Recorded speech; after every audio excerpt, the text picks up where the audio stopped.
Assalamualaikum warahmatullahi wabarakatuh.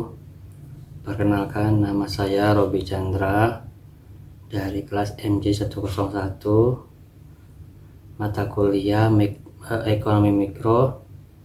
Dengan ini akan mempresentasikan sebuah makalah yang bertemakan tentang kebijakan pemerintah di bidang ekonomi mikro, yaitu kredit usaha rakyat atau KUR.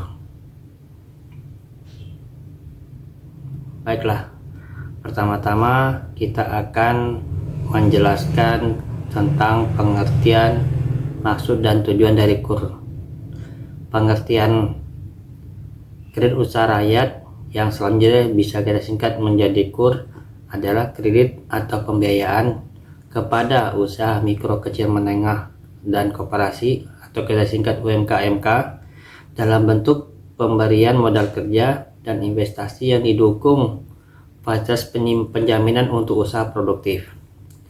KUR adalah program yang dicanangkan oleh pemerintah, namun sumber dananya berasal sepenuhnya dari dana bank. Kredit atau pembiayaan yang diberikan oleh perbankan kepada UMKMK bersifat visible tapi belum bankable.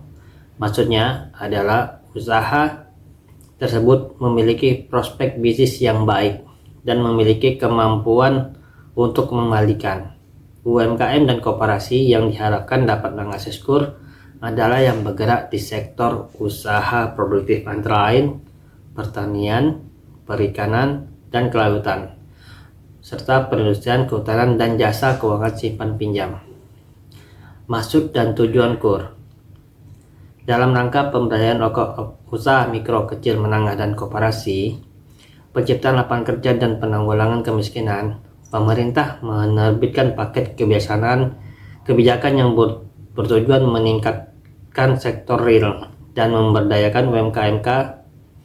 Kebijakan pengembangan dan pemberdayaan UMKM mencakup sebagai berikut, yaitu peningkatan akses pada sumber pembiayaan, pengembangan kewirausahaan, peningkatan pasar produk UMKMK, reformasi regulasi UMKMK, dan upaya peningkatan akses pada sumber pembiayaan antara lain dilakukan dengan memberikan penjaminan kredit bagi UMKMK melalui kredit usaha rakyat.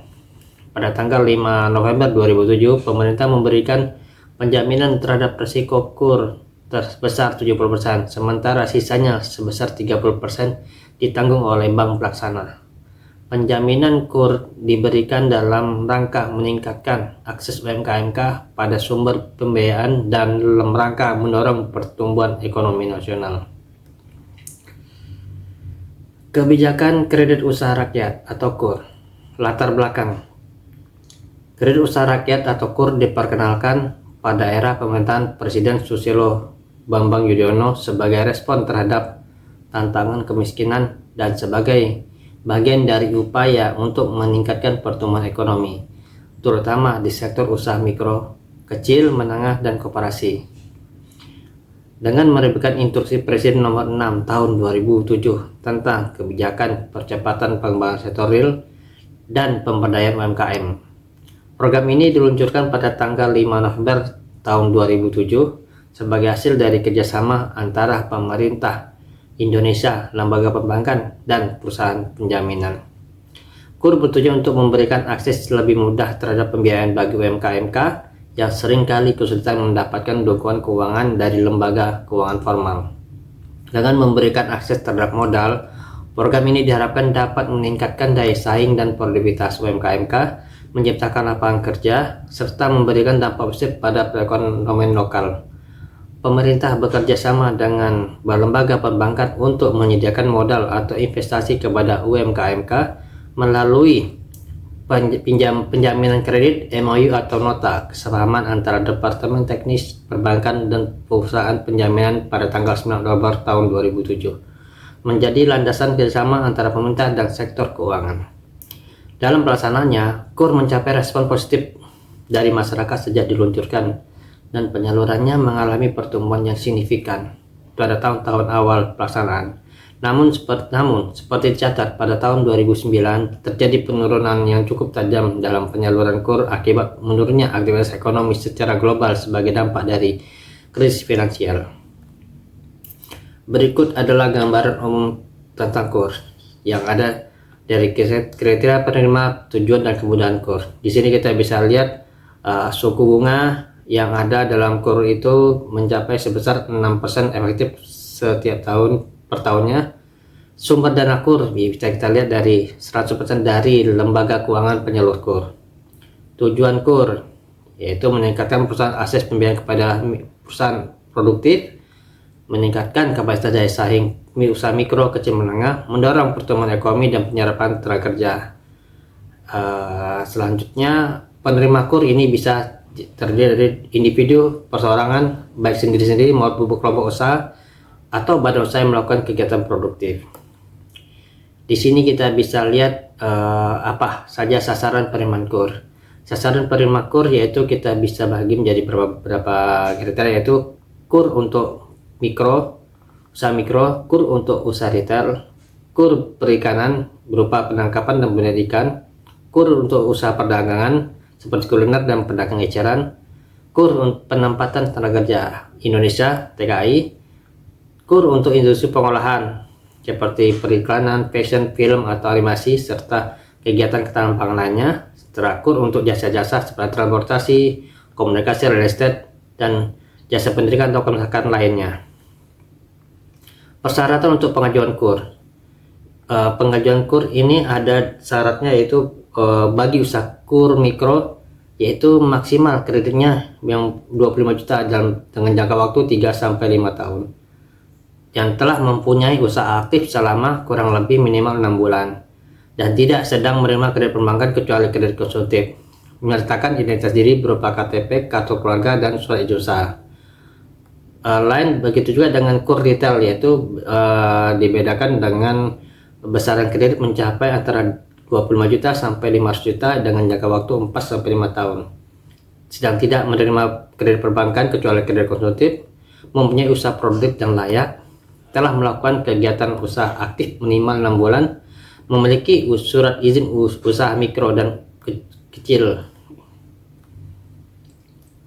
Berikut kita lihat infografis KUR selama tahun 2007 sampai dengan Desember 2013. Per Desember 2013, Bank Nasional yang menyalurkan KUR sebanyak 7 bank, yaitu BNI, BRI, Bank Mandiri, Bank Tabungan Negara, Bukopin, Bank Syariah Mandiri, dan Negara Indonesia Syariah atau BNI Syariah. Kita bisa lihat Bank BRI adalah sebagai penyumbang KUR terbesar dengan total plafon mencapai 86,9 triliun. Dan pada bidang KUR sektor mikro dan masing-masing plafonnya sekitar 17,9 dan 16,9 triliun, debiturnya 99.804 UMK dan 9.181.917 UMK. Rata-rata kredit yaitu 171,3 juta per debitur dan 7,6 juta debitur, serta NPL penyaluran masing-masing 2,1% dan 1,4%. Setelah Bank BRI, selanjutnya di posisi kedua itu Bank Mandiri dengan total plafon 14,4 triliun. Dan di urutan ketiga bisa kita lihat BNI dengan plafon 13,94 triliun. Dan selanjutnya bertutur yaitu Bank BTN dengan plafon 4,2 triliun, BSM atau Bank Syariah Mandiri dengan plafon 3,6 triliun, Bank Bukopin 1,77 triliun, dan BNI Syariah dengan plafon 226,506 miliar. Secara keseluruhan nilai non-performing loan NPL-nya penyalur oleh Bank Pasana ini masih di bawah 5%, yaitu sebesar 2,6%. Diharapkan pada periode berikutnya nilai NPL pada bank yang masih di atas 5% bisa turun sehingga penyaluran lebih tepat sasaran. Dampak KUR dalam ekonomi mikro yaitu, pertama, KUR memiliki dampak yaitu peningkatan usaha mikro, kecil, menengah, dan koperasi, yaitu KUR memberikan akses lebih mudah terhadap modal bagi UMKM serta yang seringkali kesulitan mendapatkan pembiayaan dari lembaga keuangan tradisional. Dengan ini mungkin usaha UMKM dapat tambahan dana. Kedua, pemberdayaan ekonomi masyarakat. Dengan adanya KUR, masyarakat dapat terlibat aktif dalam kegiatan ekonomi. KUR membantu mengurangi tingkat kemiskinan, memberikan peluang kepada individu dan kelompok masyarakat yang memiliki usaha kecil untuk tumbuh dan berkembang. Selanjutnya ketiga, penyebaran pendapatan. KUR dapat membantu dalam meratakan distribusi pendapatan dengan memberikan peluang kepada sektor-sektor ekonomi yang lebih kecil.